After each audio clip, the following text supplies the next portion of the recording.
verdadeiro amor de Cristo. Isso que nós pedimos neste final de semana, Senhor. Que o nosso coração possa arder mesmo. Que a nossa vida possa ser incomodada, como o Senhor vem incomodando todos os dias, Senhor. Para que a gente vá e viva esse amor, Pai. Mais do que falar, a gente demonstre, a gente viva na prática, Senhor. Como diz essa canção, Senhor, a gente quer ser uma ponte, Pai. E muitas vezes a ponte, Senhor, vai ser pisada. Não vai apenas ligar um lugar ao outro, mas vai ser pisada, vai servir de sustento, Pai. Então a gente está disposto a isso mesmo, a ser essa ponte que muitas vezes vai ser pisada, que vai servir de sustentação a outras vidas. Que a gente possa declarar essa canção, não porque é uma canção bonita, mas porque ela é uma verdade. Se a gente quer ser um farol, a gente precisa ter essa luz. Se a gente quer ser essa flecha, a gente vai acertar o alvo, mas a gente não sabe a que velocidade que a gente vai. E aonde está esse alvo? A gente vai estar totalmente entregue nas mãos do arqueiro. E essa flecha vai ser lançada. É isso que eu quero, Senhor. Isso arde no meu coração e eu tenho certeza que arde no coração de muita gente. Então sonda, Senhor, o nosso coração nessa noite, neste final de semana. Que a gente possa se esvaziar de nós mesmos, da nossa religiosidade, das nossas crenças e ficar totalmente submisso, dependente da sua vontade, Pai. Essa é a nossa oração, essa é a nossa canção neste fim de semana, Senhor. Sonda-me, Senhor, e me conhece. Quebranta o meu coração, transforma-me conforme a tua palavra e enche-me até que em mim se ache só a ti. E então eu declaro: usa-me, Senhor, usa-me como um farol que brilha à noite, como ponte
Usa-nos, Senhor, segundo o teu querer e a tua vontade, Pai.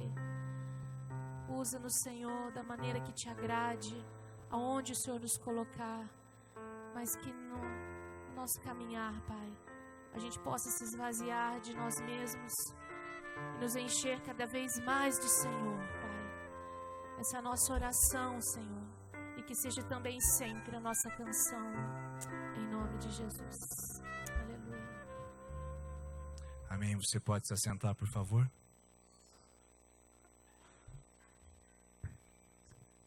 Convidar o pastor Zé Maurício que vem aqui à frente conosco, por favor.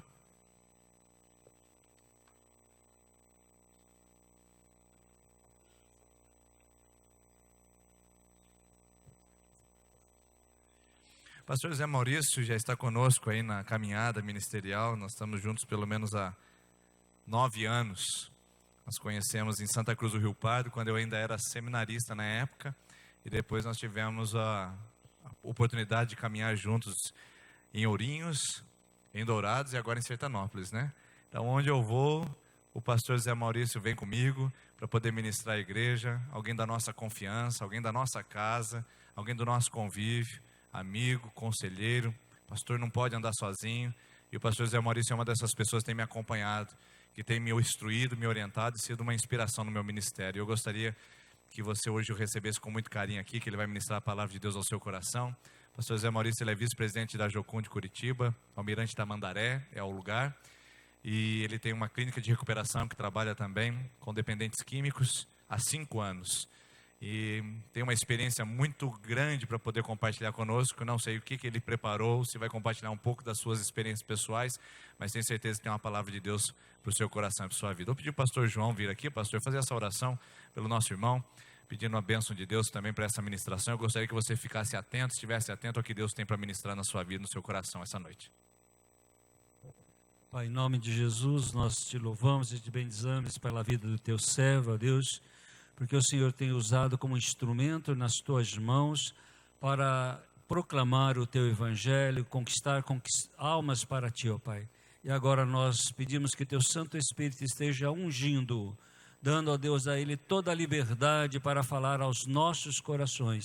Use o teu servo, Senhor, que ele ministre profundamente as nossas almas e que saiamos daqui impactados, ó Deus, pela tua palavra. Não só impactados, mas também tomando a decisão de fazermos o que o Senhor nos ensina e nos ordena, em nome de Jesus Cristo. Amém.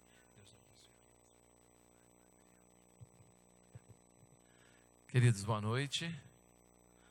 Que Jesus abençoe seu coração nessa noite. Para mim é uma alegria muito grande estar com vocês aqui em Sertanópolis. Eu fiquei muito feliz quando fiquei sabendo que o pastor Denis estava mudando de igreja. Eu falei, agora é mais uma igreja que eu vou conhecer. Na verdade, assim, nós somos amigos, né, há muito tempo. O pastor Denis é uma das pessoas, assim, no reino de Deus que eu admiro demais, né? É um dos homens mais íntegros que eu já conheci, mais sérios na obra de Deus, que realmente tem uma vocação pastoral e é apaixonado pelo que faz, né? Quando a gente se conheceu foi amor à primeira vista, né? Os espíritos assim bateram e a gente se tornou muito amigo, e a gente de vez em quando aí se reúne para bater um papo, para conversar, e tem sido uma bênção de Deus. Queridos, o meu nome é Maurício, é Zé Maurício, você pode me chamar ou de Zé ou de Maurício, você fica à vontade. Eu sou casado há 19 anos, a minha esposa ela é baiana, eu conheci ela em Aracaju, nós nos casamos em Minas Gerais e nós moramos no Paraná. Nós temos 2 filhos, eu tenho um filho de 11 anos que chama Davi, e tenho um filho de 14 anos que chama Israel. Nós somos missionários da Jocum, fazem 22 anos que eu fui para a missão, e desde então eu sou missionário ali em Almirante Tamandaré, e eu sou apaixonado por missões, é minha vida, é o que eu quero morrer fazendo, né? Eu sempre falei com Deus, eu quero morrer fazendo missões. Eu trabalhei durante 17 anos, mobilizando e treinando jovens, né, para enviar para o campo missionário. Nós já treinamos mais de 2.000 jovens e enviamos para o campo missionário. E foram tempos maravilhosos, porque durante esses 17 anos também, a gente fez muitas cruzadas evangelísticas pelo Brasil, né? A gente sempre mobilizava em janeiro e julho 100, 200, 300 jovens, e a gente ia para as capitais do Brasil para pregar o evangelho. Alcançamos aí mais de 50 mil pessoas durante esse período, mais de 10 mil pessoas convertidas durante essas cruzadas evangelísticas que a gente fazia, que eram os impactos de férias. E depois também iniciamos um projeto no Haiti, logo depois do terremoto no Haiti. Deus nos deu uma palavra muito forte com relação àquele país, e nós então resolvemos começar um projeto ali de construção de igrejas e escolas. Nós construímos, eu já fui acho que umas 10 ou 12 vezes para o Haiti. Nós temos cerca de umas 19 igrejas construídas, 9 escolas. Temos mais de 1.500 alunos que estão estudando no Haiti hoje nas nossas escolas, e mais de 3 mil membros de igrejas que congregam. Não são nossos, mas a gente fala nós porque a gente estava lá.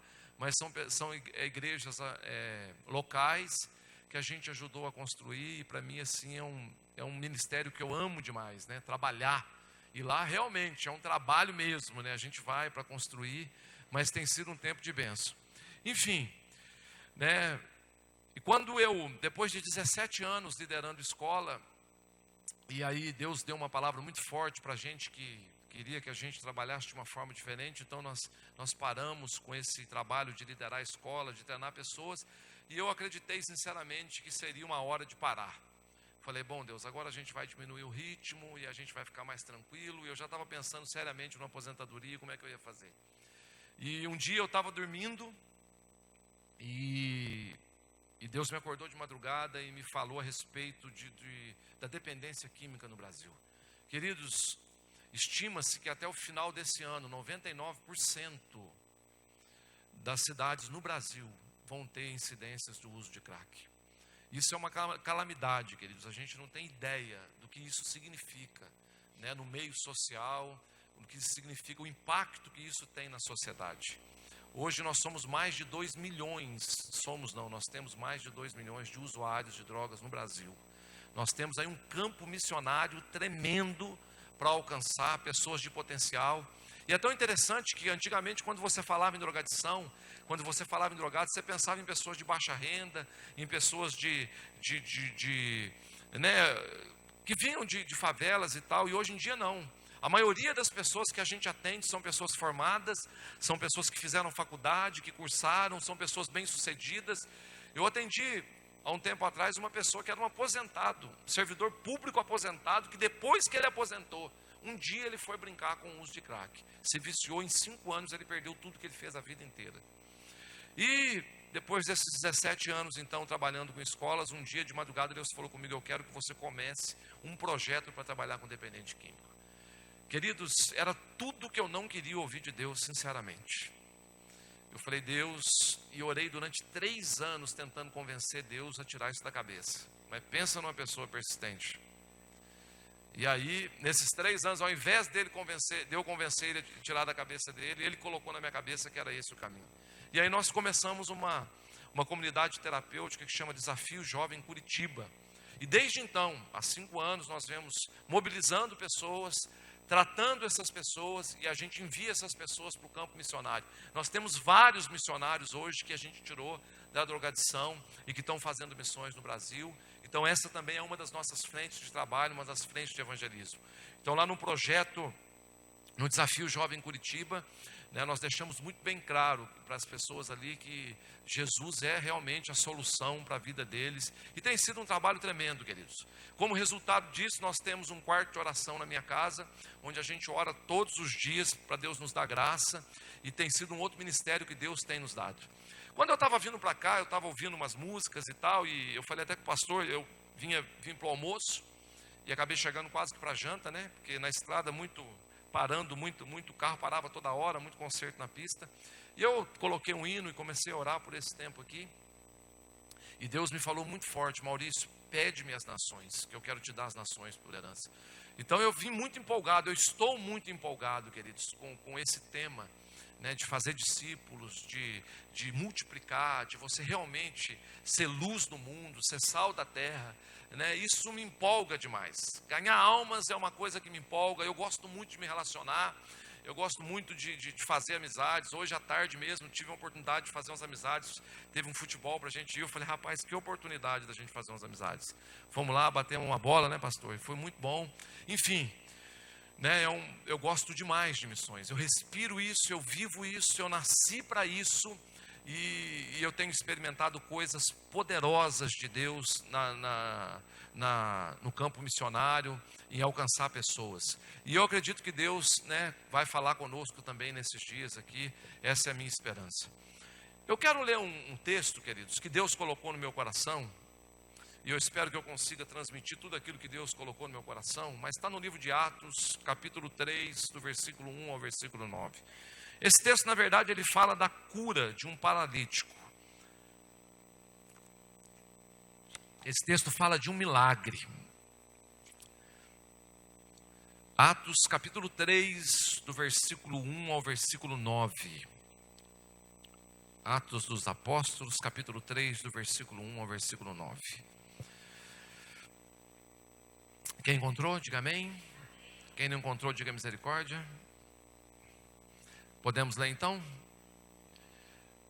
E Pedro e João subiam juntos ao templo, à hora da oração, a nona.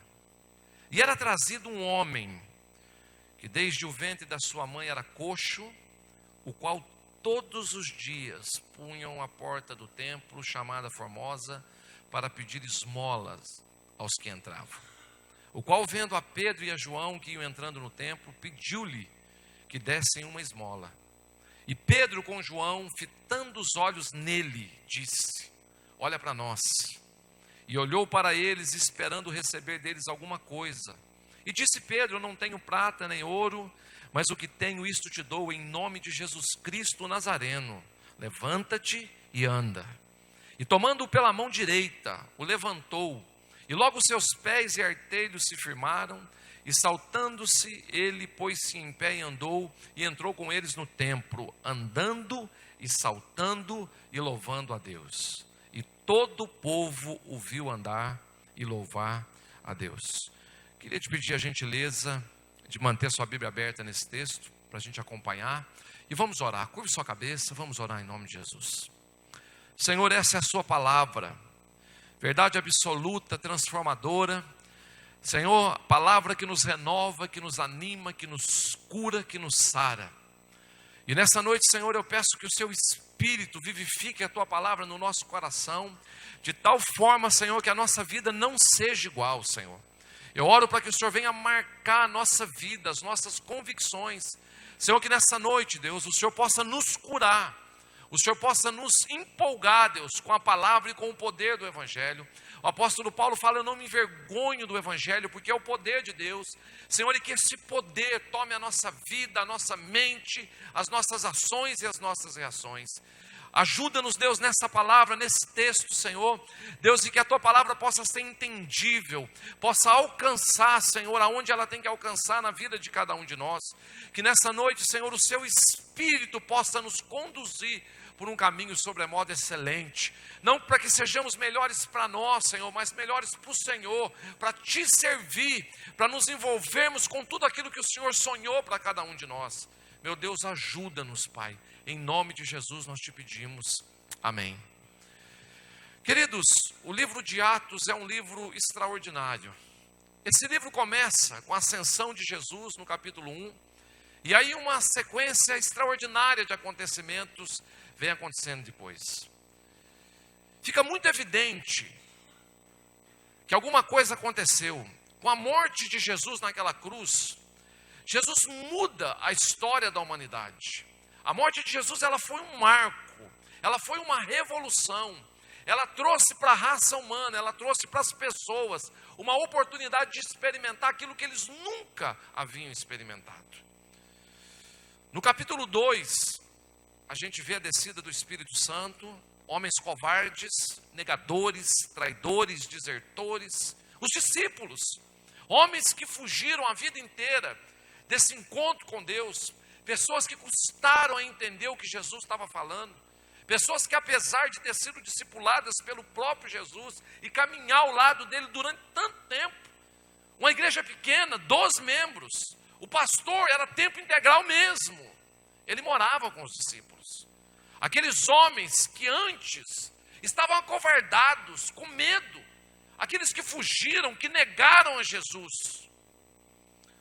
Agora, de repente, estavam dispostos a se tornar mártires por amor ao Evangelho. A descida do Espírito Santo foi algo extraordinário. Pedro, cheio do Espírito Santo, faz um sermão onde 3.000 pessoas se convertem. 3.000 novos discípulos são agregados ao corpo de Cristo. Que coisa extraordinária. Parece que a Bíblia faz questão de relatar esses fatos aqui no livro de Atos, na esperança de que nós possamos atentar para uma realidade que fica muito evidente aqui nesse texto. Queridos, é impossível você ter um encontro com Deus. É impossível você ter um encontro com o Cristo ressurreto e a sua vida continuar da mesma maneira. É impossível você receber o Espírito Santo em você e você continuar vivendo da mesma forma, correndo atrás das mesmas coisas, sonhando os mesmos sonhos. Às vezes eu fico me perguntando, irmãos, o que nos diferencia de verdade? O que é diferente na nossa vida? Porque algo tão extraordinário, tão poderoso, aconteceu na nossa vida quando a gente encontrou com Jesus.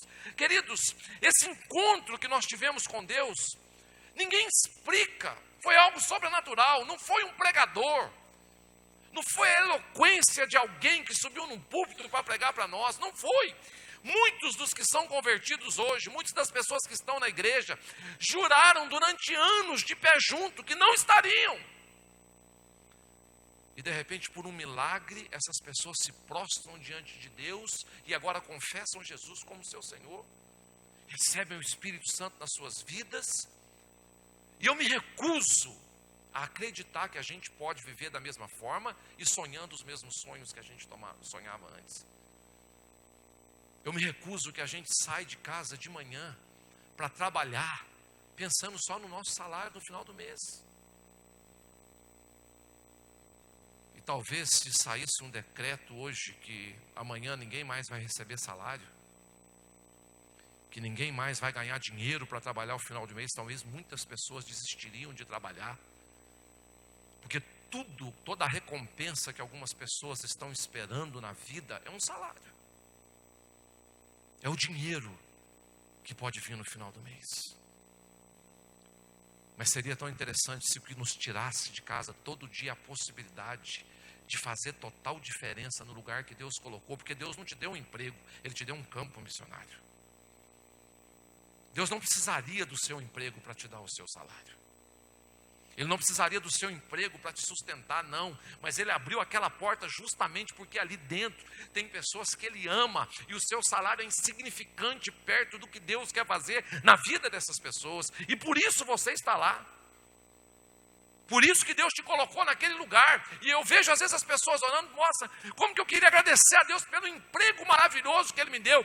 Meu querido, não agradeça pelo emprego, agradeça pelo ministério, pelo chamado de Deus. Agradeça a Deus pela possibilidade de você acordar todo dia de manhã e ser luz e sal no lugar que Deus está te colocando. Essa é a nossa vida e eu me recuso a acreditar em alguma coisa diferente a isso. Que nós ainda acreditamos que nós estamos nesse mundo porque nós somos desse mundo. Que não existe nenhum outro objetivo, e muito pelo contrário, existe algo muito nobre. Então o livro de Atos, queridos, ele começa falando de coisas extraordinárias. Ele começa arrancando pessoas do esconderijo, da inércia, e trazendo essas pessoas para uma vida extraordinária, abundante. Ele começa tirando covardes da sua covardia. Ele começa tirando traidores, homens que não sabiam falar, ignorantes, agora se colocam diante de uma multidão, cheios do Espírito Santo de Deus. E mais de 3.000 pessoas são batizadas. Queridos, que coisa tremenda quando a gente recebe Jesus na nossa vida. Que coisa poderosa. Mas quando chega no capítulo 3, que foi o capítulo que a gente leu nessa noite, uma realidade estarrecedora salta aos nossos olhos nesse capítulo 3. Parece mais um milagre, mais um evento, na sequência de eventos que vinha acontecendo. Mas na verdade esse texto, querido, ele não está falando só de um milagre. O capítulo 3 de Atos, queridos, ele é um alerta de Deus para mim e para você. Deus, ele resolve relatar esse texto, essa cura desse paralítico, e bem no meio desse avivamento que estava acontecendo, queridos, para me despertar e te despertar para algo que hoje, infelizmente, é a realidade de centenas e milhares de pessoas. Me assusta como que a gente tem complicado o Evangelho. Me assusta de que maneira, às vezes, a gente está expressando aquilo que nós experimentamos. Me assusta, às vezes, o conceito que a gente tem de vida abundante. Você já viu, por acaso, uma laranjeira se esforçando, gemendo? Você já passou perto de uma laranjeira e viu ela lá? E aí você pergunta, o que é isso aí? Que obra é essa? Ela fala, não, estou dando laranja. Você já viu isso acontecer? Sabe por que não acontece, queridos? Porque tem coisa no mundo que são natural. Um limoeiro vai dar limão, uma laranjeira vai dar laranja, uma macieira vai dar maçã. É natural, faz parte do DNA daquela planta. Tem coisas que são naturais, queridos, e nós estamos transformando algo natural em alguma coisa sobrenatural. A gente não está conseguindo viver com naturalidade aquilo que deveria ser o Evangelho de Jesus. Por que você está falando isso, pastor? Porque a gente tem que fazer um congresso de missões para motivar as pessoas a pregar o Evangelho. E se você não fizer isso todo ano e não chunchar o povo, meu querido, não vai. Isso me assusta. Isso me assusta.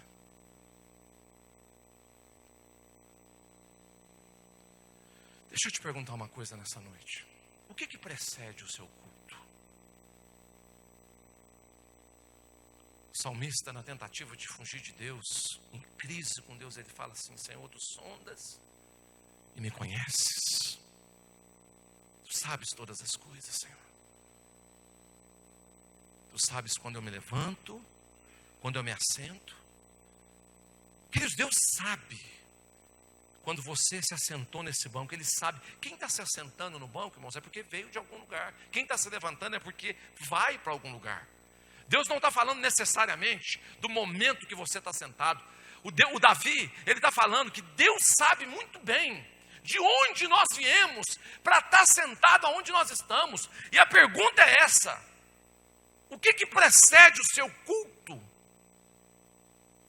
De onde você veio? De onde você tem vindo antes de chegar na igreja? Eu não posso simplesmente, irmãos, achar que o meu cristianismo é só isso. Sentar num banco de uma igreja e assistir um culto. Isso não é cristianismo, irmãos. Isso é religião. É ritual. De onde eu venho, como eu venho, vai influenciar diretamente nos resultados que eu tenho tido no meu culto. Parece que estamos esperando, queridos, que alguém nos eleve. Parece que a expectativa de algumas pessoas se transformou naquela expectativa de que Jesus precisa vir buscar a sua igreja. E Maranata, queridos, não fala de ninguém indo, fala de Jesus vindo. Maranata, vem Jesus, vem com o teu reino, vem com a tua salvação. Mas enquanto Deus está querendo vir, queridos, nós estamos querendo ir. Parece que a gente vive na expectativa de ser elevado a algum momento, e é para isso que nós existimos. A gente tem aqui nesse texto de Atos 3 a história de um homem que na verdade não é a história, é a vida de um homem, um paralítico, um doente, um homem aleijado, uma pessoa que não conseguia ficar de pé, não conseguia estabilidade na vida, nas emoções, nos sentimentos, no comportamento. Um homem doente. Um homem cheio de crenças limitantes. Ele não acreditava que ele podia andar, que ele podia ficar de pé. Infelizmente, queridos, muitas pessoas vivem exatamente assim. Elas são aleijadas, escravas de situações. Não conseguem ficar de pé, não conseguem produzir. Porque uma laranjeira, queridos, quando ela não está produzindo, ela está doente. Alguma coisa está acontecendo na vida dela.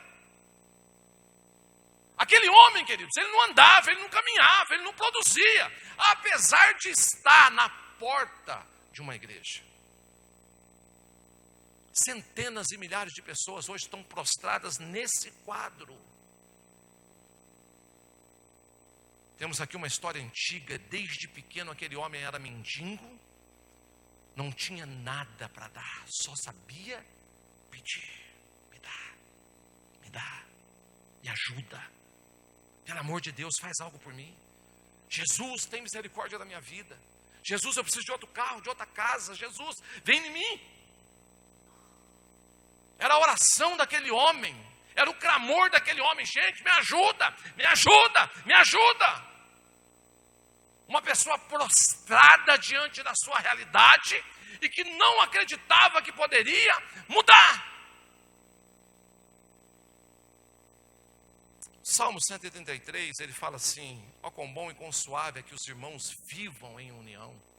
É como o óleo precioso sobre a cabeça, que desce sobre a barba de Arão, e que desce a orla das suas vestes, como o orvalho de Hermon, que desce sobre os montes de Sião, porque ali o Senhor ordena a vida e a bênção para sempre.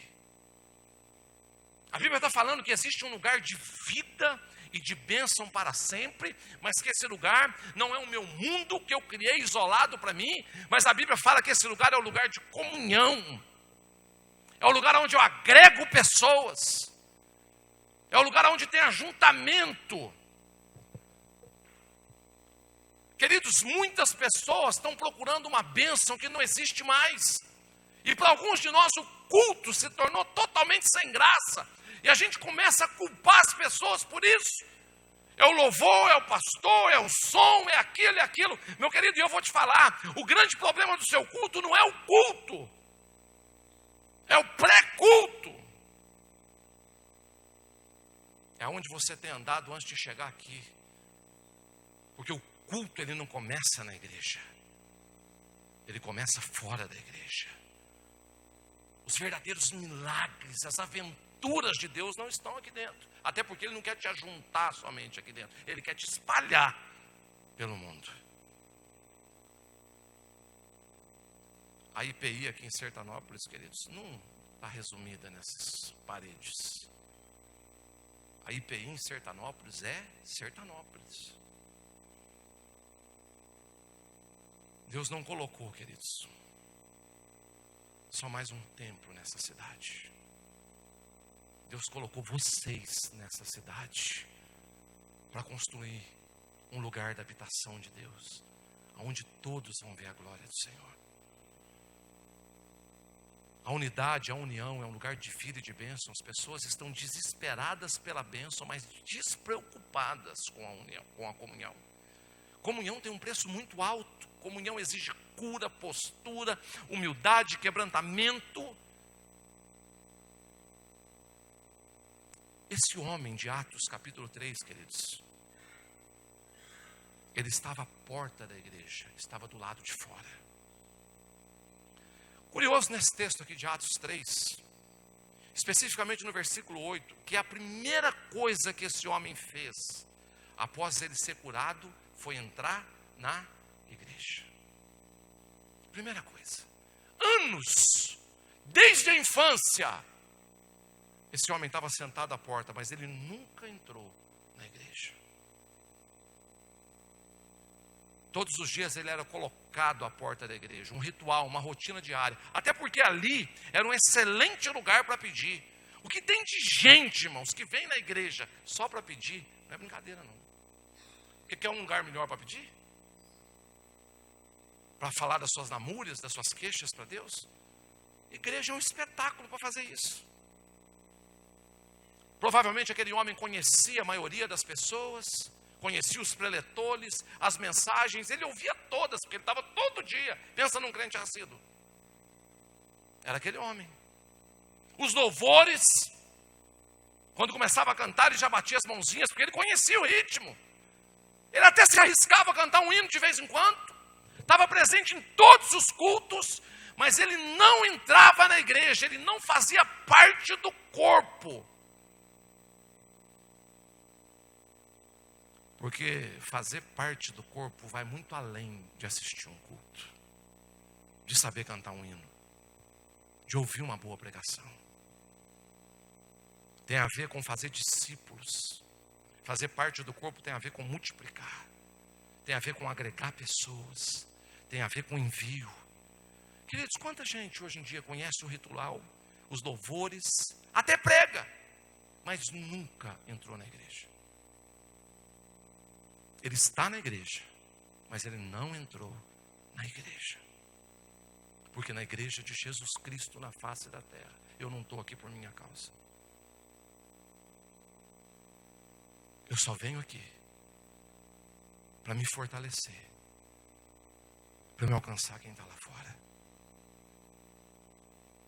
Esse aleijado era colocado ali. Ele era um doente, não podia decidir aonde ele queria estar. Duas perspectivas interessantes nesse texto aqui. A primeira, que a igreja precisa alcançar os que estão do lado de fora. Aonde que aquele homem foi alcançado, queridos? Foi dentro da igreja.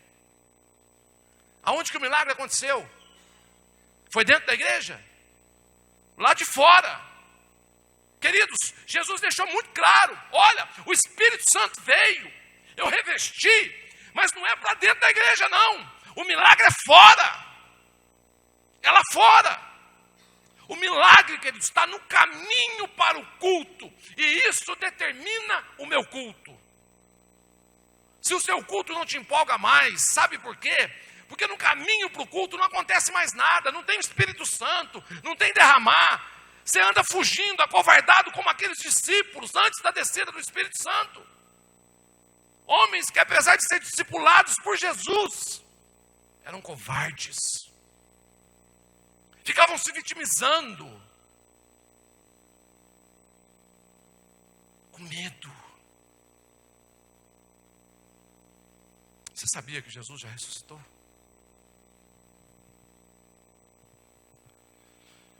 Você ainda está em Atos, capítulo 19, no versículo 38, no sepultamento. Tem muita gente que está vivendo lá no sepultamento de Jesus ainda, queridos. Mas a notícia é: ele ressuscitou e já mandou o Espírito Santo. A segunda perspectiva desse texto aqui, queridos, a nossa cura tem que nos levar para dentro da igreja. Tem pessoas que, quando são curadas, elas vão para fora, pecar de novo, aprontar de novo. Queridos, tem pessoas que a bênção está estragando ela. Tem pessoas, queridos, porque elas têm tudo que elas precisam. A cama para dormir, o carro para andar, a casa para morar. Queridos, isso está estragando. Porque quando a gente não tinha, a gente orava mais, a gente pregava mais, a gente se preocupava mais. Tem pessoas que, quanto mais abençoadas, mais distantes de Deus elas estão.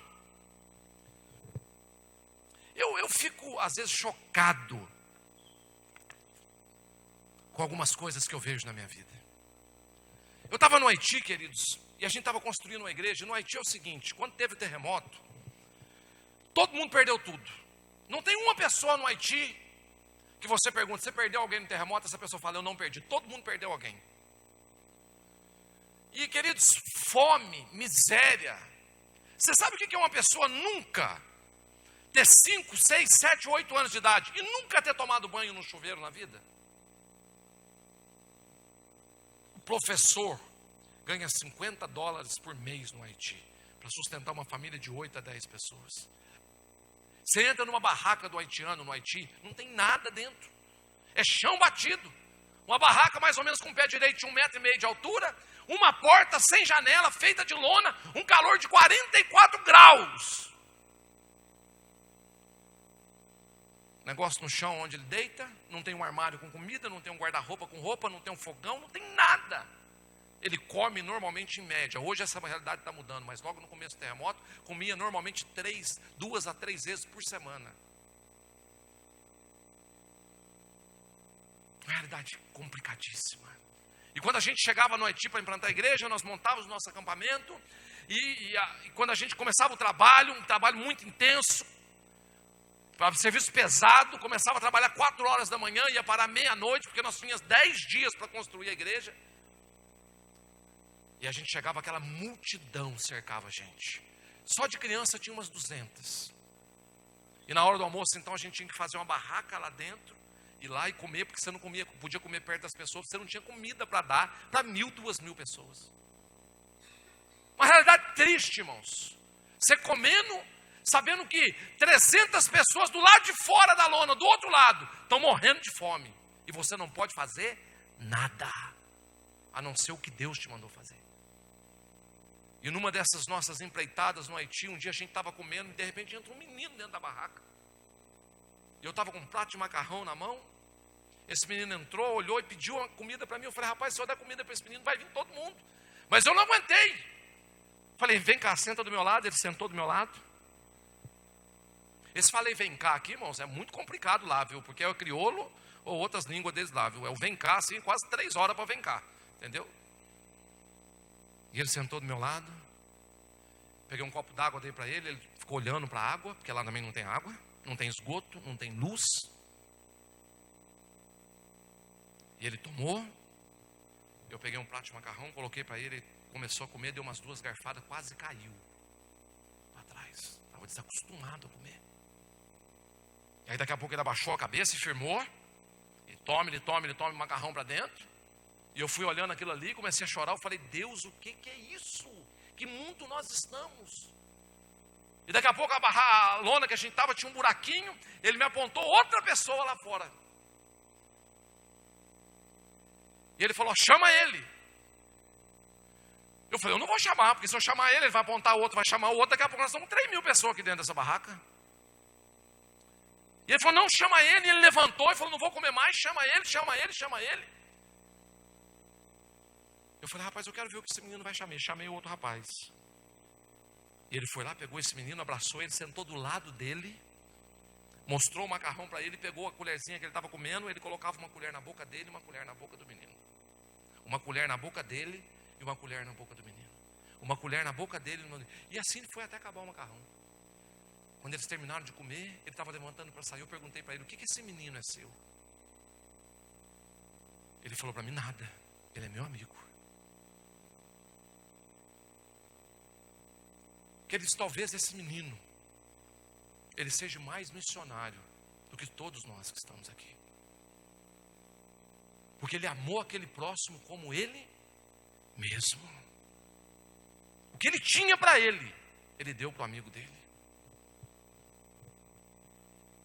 Ele não era um doente, um aleijado, que achava que não podia fazer nada. Ele não ficou lá se vitimizando da história dele. Falou, graças a Deus que eu tenho essa comidinha para comer, eu vou comer tudo e que se dane o mundo. Não. Ele falou, rapaz, se Deus me abençoou, eu posso ser resposta para outra pessoa. Se Deus me alcançou com essa bênção, eu posso mudar a vida de alguém no dia de hoje. Aquele menino tinha uma consciência de evangelho que muitas pessoas não têm. Agora a pergunta desse texto, queridos. Por que esse homem nunca entrou no culto? Ele ficava só na porta. Por que ele só entrou depois que ele foi curado? A primeira resposta está no versículo 2. A Bíblia diz assim, era trazido um homem que desde o ventre da sua mãe era coxo, o qual todos os dias punham a porta do templo chamada Formosa para pedir esmolas aos que entravam. Esse homem tinha uma rotina de vida. Todos os dias ele fazia a mesma coisa. Sabe o que está te impedindo de fazer discípulos? A rotina que você se colocou. Queridos, para muitos de nós a vida virou uma rotina, um ritual, uma loucura. A gente faz a mesma coisa todo dia. Queridos, rotina tem destruído ministérios. Rotina tem destruído casamentos. Rotina tem aniquilado a fé de muitas pessoas. A Bíblia diz que o justo viverá pela fé. E a fé vem pelo ouvir a palavra de Deus. Queridos, a fé não vem pelo que você já ouviu há 10 anos atrás, há 20 anos atrás, não. A fé vem pelo que você está ouvindo hoje. Agora, quantas pessoas estão vivendo daquilo que ouviu, da unção que recebeu, da palavra que teve, do que Deus falou? Irmãos, há coisas novas que Deus quer falar para mim e para você. Há uma vida diferenciada que Deus quer trazer para mim e para você. Há algo no reino de Deus que você e eu ainda não experimentamos. E que Deus agora está dizendo, olha, é um tempo de viver diferente. Mas você não abre mão da sua rotina. Aquele homem tinha uma rotina, todo dia sentava. E isso paralisava ele. Adoecia, feria a alma daquele homem.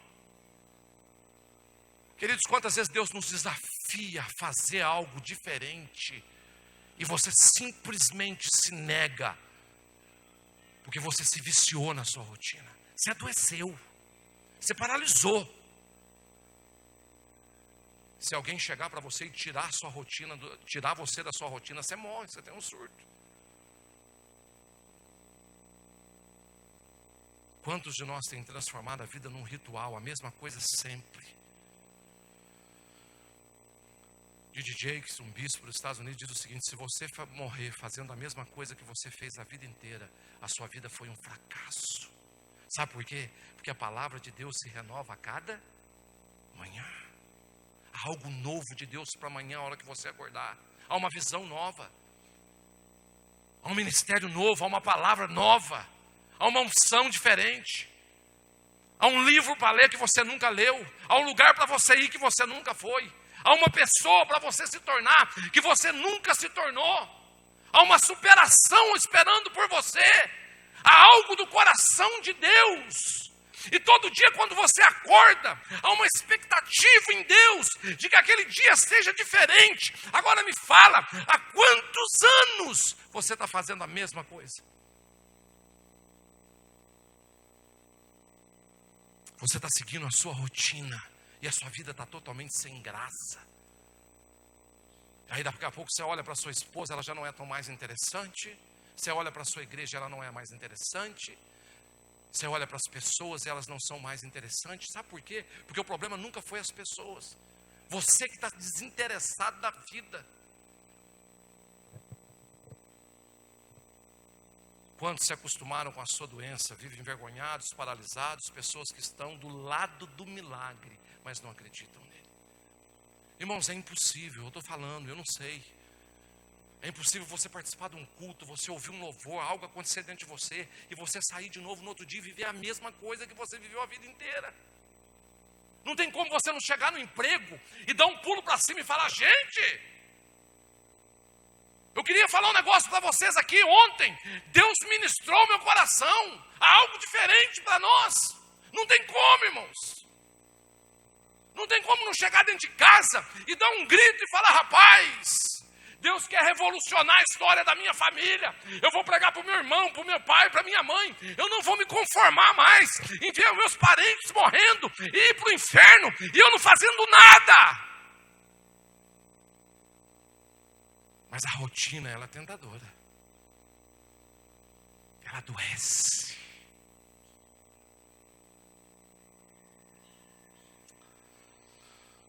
Outra coisa que não deixava aquele homem entrar na igreja, falta de expectativa. O qual, vendo a Pedro e João que iam entrando no templo, Pedro e João estavam vindo do Pentecoste, cheios do Espírito Santo, e aquele homem então na porta do templo agora olha para Pedro e João, e ao invés dele pedir alguma coisa diferente, sabe o que ele faz? Ele pede uma esmola. Irmãos, Deus está falando para mim e para você nessa noite, muda a sua oração. Muda a sua oração. Talvez, queridos, aquilo que a gente acha que é a incapacidade de Deus de cumprir, que a gente está pedindo há muito tempo e Deus não quer dar, na verdade é uma comunicação de Deus, é Deus tentando falar comigo e com você. Muda a sua oração. muda a sua expectativa, a sua fé, muda a sua maneira de ver o reino, muda a sua maneira de esperar pelas coisas, muda a sua maneira de sonhar com as coisas.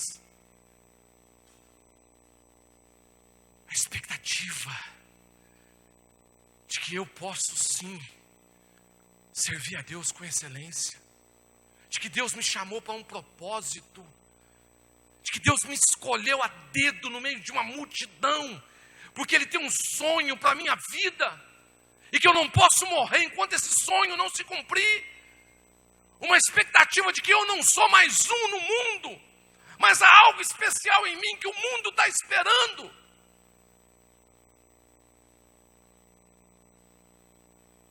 Muitos perderam a força, enfraqueceram a fé.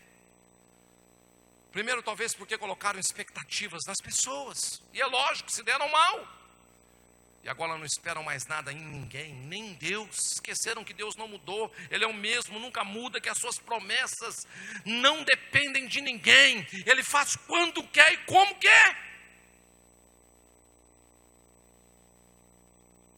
Queridos, o que você tem esperado nesses últimos dias? O que você está esperando? Para onde você está caminhando na sua vida? Qual a esperança que alimenta o seu coração? Que nos momentos que você pensa em fazer uma bobagem, essa esperança te toma e fala: não, eu sei para onde eu estou indo. Eu sei o que eu preciso fazer. Essa esperança que quando você acorda de manhã, ela te tira da cama e ela não te deixa ver os problemas, mas ela te faz forte. Qual é a esperança que te anima quando você está abatido, ou você está entregue, prostrado aos sentimentos e às suas emoções, e hoje quem te controla não é mais o Espírito Santo, mas é as suas emoções. Não é mais Deus quem fala quando você está bem, está mal. São as circunstâncias.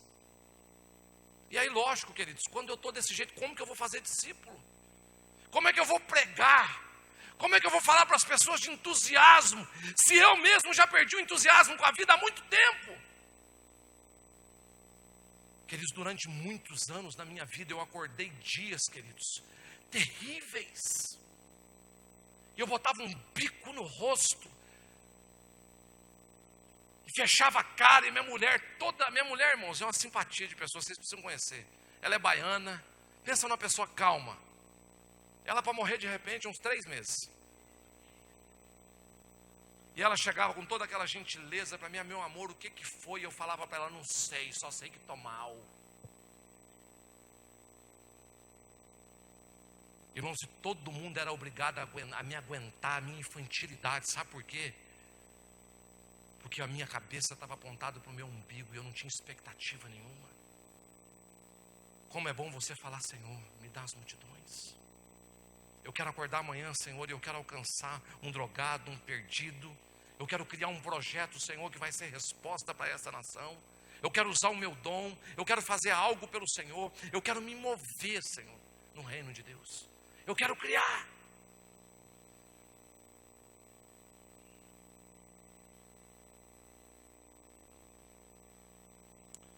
E sabe, qualquer outra coisa que eu aprendo com esse texto aqui, queridos?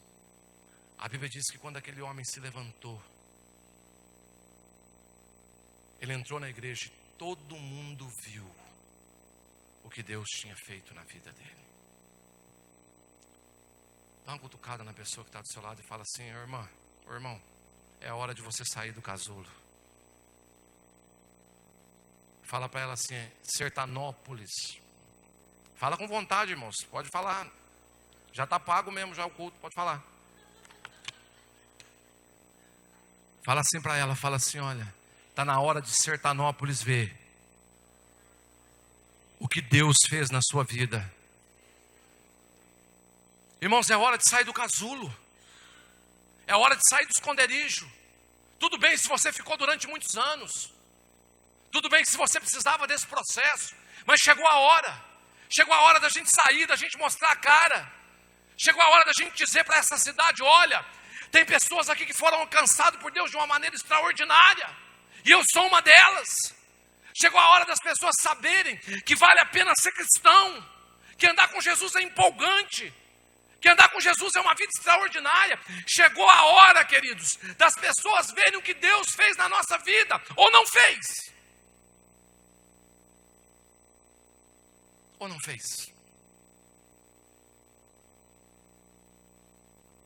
Sabe por quê? Porque quando a gente sai do casulo, é a hora que a gente experimenta o extraordinário de Deus. Deixa eu te falar uma coisa aqui hoje em nome de Jesus, queridos. O que tem para acontecer na sua vida daqui para frente, a nível de reino de Deus,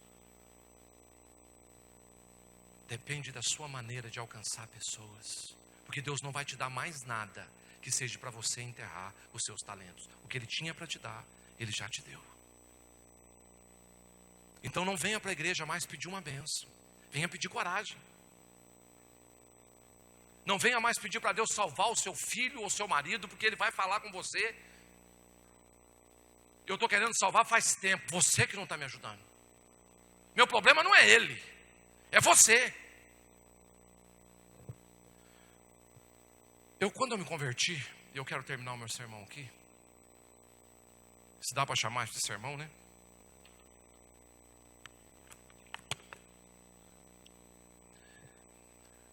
Eu sempre fui muito tímido. Muito tímido. E quando eu me converti, eu fiz uma oração para Deus. Eu falei, oh Deus, me leva para uma igreja que ninguém gosta de abraçar, beijar, essas coisas. Deus falou, nós vamos arrumar um problema, porque eu não tenho essa igreja. Eu falei, arruma uma para mim. E crente gosta, né, irmão, de pega, abraça e tal. E eu falava, não gostava de abraçar as pessoas e tal. E nos 2 anos, irmãos, eu vivi nessa toadinha aí e tal. E um dia me chamaram para pregar numa igreja. E o tema do final de semana lá é: ama o teu próximo como a ti mesmo. E me chamaram para pregar num domingo. E eu preparei uma mensagem sobre amor, com temor no coração. Eu falei, Deus, eu nem vou falar muita coisa, porque eu não vou fazer. Então eu falei sobre amor, mas um amor mais distante, entendeu? Mais assim, sem muito contato. E quando eu estava pregando, irmãos, era uma igreja comprida, estreitinha e comprida.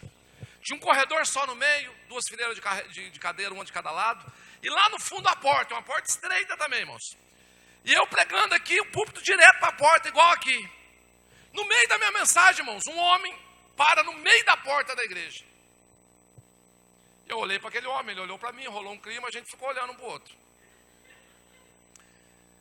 E aí eu comecei a olhar demais para aquele homem, eu falei, Deus, que obra é essa aí? O Espírito Santo falou comigo, você vai dar um abraço nele no final do culto. Eu falei, Jesus, de jeito nenhum. E Deus me falou, eu te trouxe aqui só para isso, só para abraçar ele. Eu falei, então por que eu estou pregando? E apesar que a minha mensagem acabou também depois disso, eu não consegui pregar mais.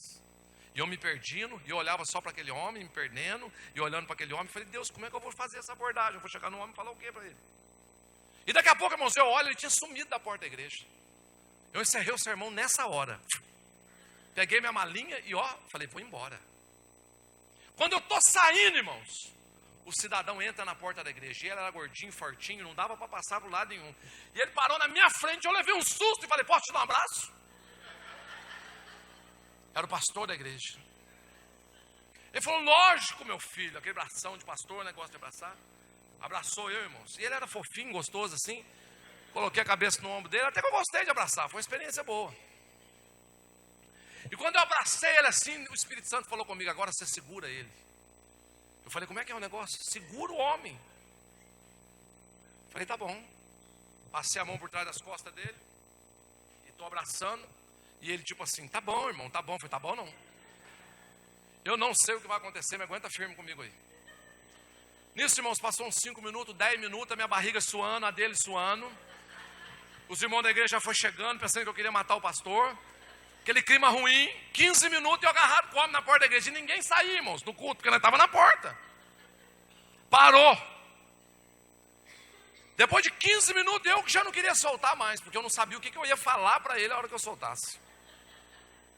Irmãos, eu fiquei meia hora abraçado com esse homem. Você sabe o que é isso? Depois de meia hora eu falei, Deus, tem misericórdia da minha alma, Jesus. Eu já entendi, eu vou abraçar todo mundo agora. E o pastor firme comigo, irmãos. E aí Deus falou comigo, eu quero que você sinta o que ele está sentindo. Eu falei, não precisa nem sentir, eu já estou morrendo, é vergonha.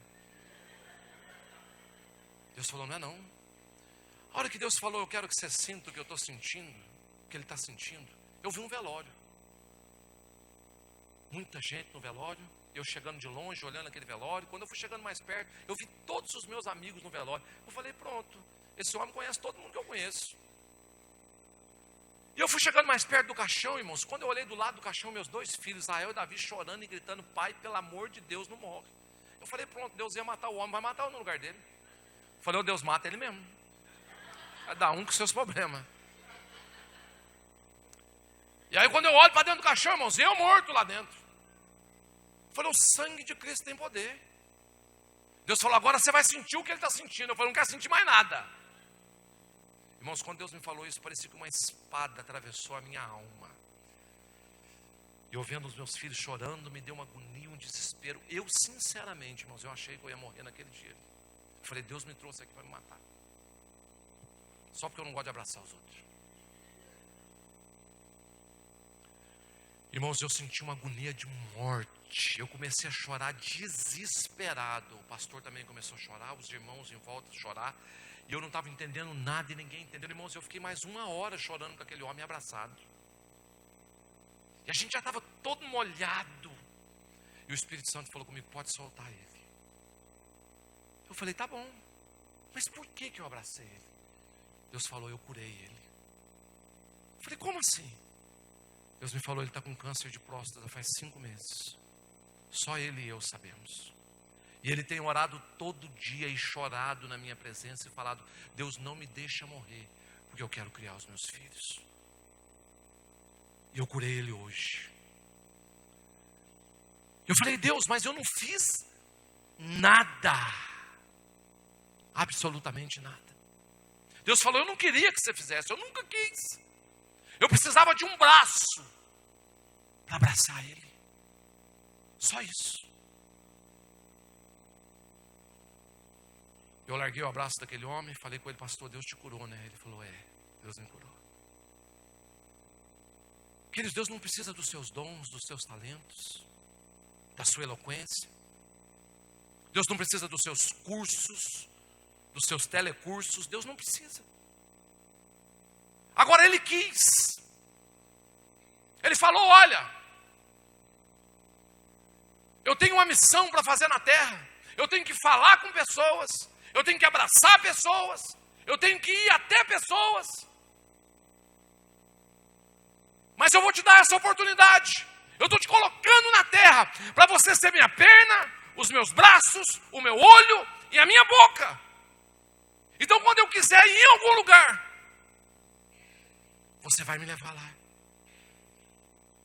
Queridos, quantas vezes você sentou no banco de uma igreja e você não queria ouvir palavra, e você não queria ouvir sermão, você não queria ouvir louvor, tudo que você queria é que alguém se levantasse e te desse um abraço e te dissesse, olha, você é importante. Quantos dias você saiu de casa, ou você estava dentro da sua casa, mal, e pensou assim no seu interior, se tivesse alguém para me abraçar. Enquanto a gente anda para a rua, queridos, centenas e milhares de pessoas estão vivendo essa realidade. E eu e você estamos preocupados com a gente mesmo e com o nosso salário que vai chegar no final do mês. Nós estamos doentes e paralíticos. E nós precisamos entrar na igreja. Porque o que a gente está vivendo não é a igreja. Vamos nos colocar de pé. Eu quero orar com você nessa noite. Alguém pode me ajudar nesse teclado aqui?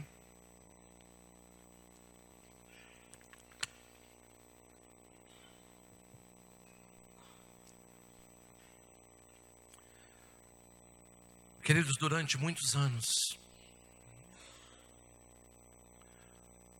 o que a gente tem adquirido nos nossos cultos é sabedoria, é conhecimento. Conhecimento é informação, intelecto. Isso você adquire através de um bom livro, de uma boa mensagem, de um filme. Mas Deus não quer ministrar conhecimento. Deus quer nos dar sabedoria. A sabedoria, conhecimento qualquer pessoa pode ter. Qualquer um tem a capacidade de ouvir, ver, sentir. A vida nos ensina todos os momentos. Se adquire conhecimento até dormindo. Mas sabedoria não é qualquer pessoa que pode viver, porque a sabedoria, ela é a prática do conhecimento. É quando eu decido viver o que eu sei. É quando eu dou um passo, e outro passo, e outro passo. Isso é sabedoria. Quando você lê a Bíblia fala que a letra mata. Mas o Espírito, a sabedoria, a verdadeira sabedoria, ela vivifica. Então a sabedoria não é o que eu penso, o que eu acho, é o que eu vivo. É o que eu decido amanhã ser diferente. Durante anos nós estamos adquirindo conhecimento. Só que o mover do Espírito Santo agora, queridos, não é mais para conhecimento. A pergunta de Deus: onde estão aqueles, os sábios da terra? Homens e mulheres sábias, que através das suas vidas vão tocar esse mundo que dia após dia vai se perdendo.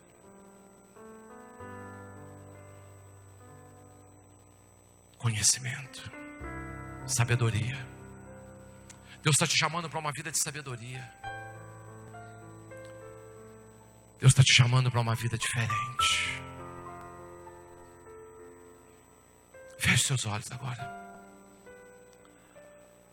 Talvez você está prostrado diante de uma situação a sua vida inteira. Sua vida virou uma rotina cansativa. Talvez você estabeleceu um modelo para você mesmo que não te desafia, que não te tira para fora. Mas nessa noite Deus está te chamando. O Espírito Santo está dizendo para mim, para você: olha, não foi para isso que eu te salvei.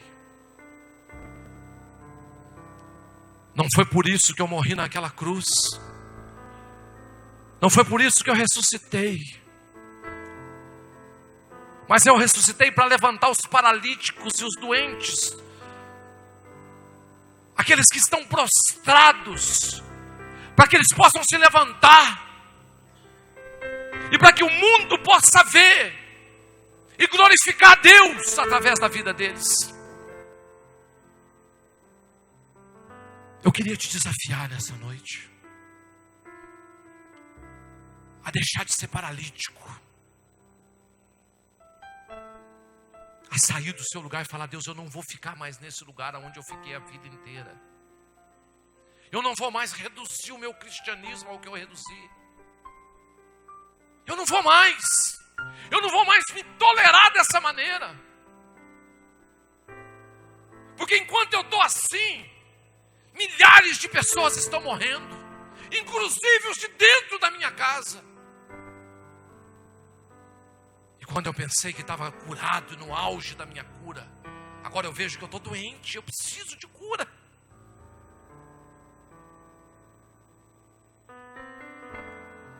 Se você entende essa palavra, se você, assim como eu nessa noite, está indignado de viver o jeito que você está vivendo, eu quero que você saia do seu lugar, num ato profético, dizendo para Deus: Deus, eu estou saindo do lugar que eu estou, e venha aqui à frente, eu quero orar com você. Eu quero ministrar sobre a sua vida. Diga para Deus: Deus, eu não fico mais aqui, eu não fico. Isso é um ato profético, queridos. Isso é uma saída. Comece a orar agora e comece a dizer: Deus, não me permita mais viver assim, Senhor. Comece a orar e dizer: Senhor, dá um sentido para a minha vida, para o meu cristianismo. Diga: Senhor, talvez essa é a resposta da minha oração. Talvez há muito tempo eu tenha orado e falado: Deus, eu estou desanimado. Eu não estou bem, Senhor, parece que está faltando alguma coisa. Talvez hoje Deus respondeu o que estava acontecendo com você. Ore agora e diga: Senhor, agora eu sei o que eu tenho que fazer.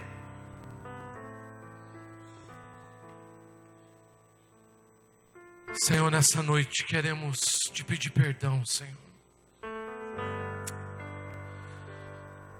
Pai, tem misericórdia de nós.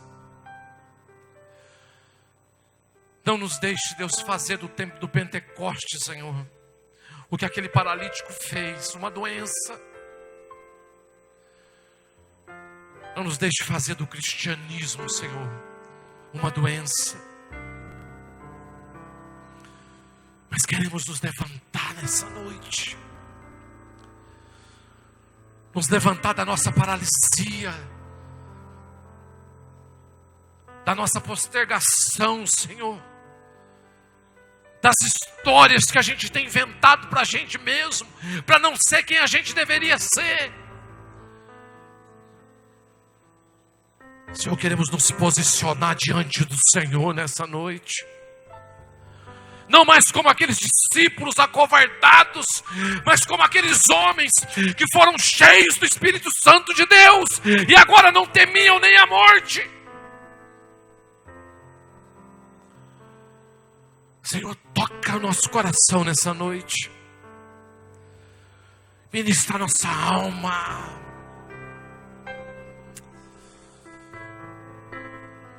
Venha o teu reino. Venha o teu reino, Pai. Pai nosso que estás nos céus, Pai nosso.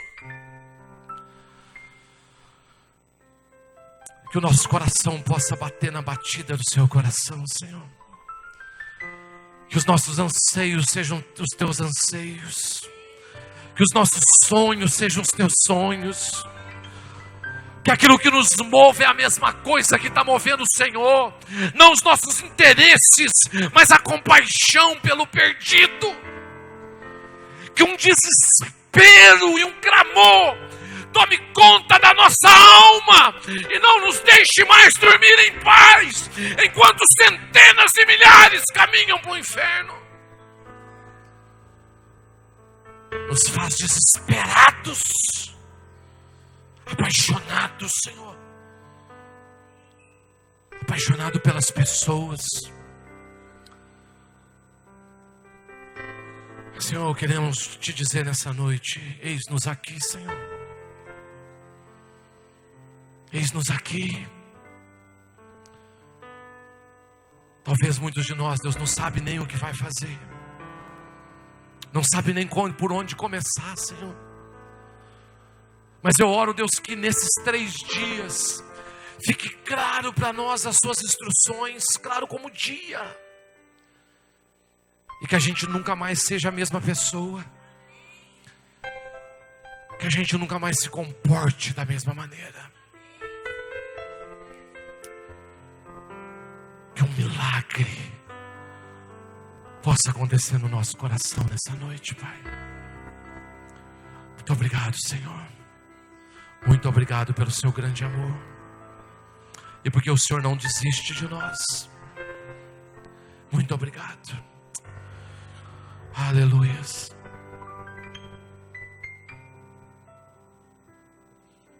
Amém, meus irmãos. Amanhã às 9 horas da manhã a gente se vê aqui novamente, tá bom? Tenho certeza que você foi abençoado e amanhã tem mais do Senhor para a sua vida. Não seja egoísta, compartilhe aquilo que você viveu hoje. Traga alguém amanhã pela manhã, amanhã à noite, para a gente ter um tempo ainda mais precioso na presença do Senhor. Teremos louvor. Amanhã o nosso culto começará às 9 horas. Será um culto, tá? Não será escola dominical. Será uma celebração amanhã às 9 horas da manhã com adoração e com o tempo da palavra. Deus abençoe, uma boa noite. Não saia sem comentar essa pessoa que está perto de você aí.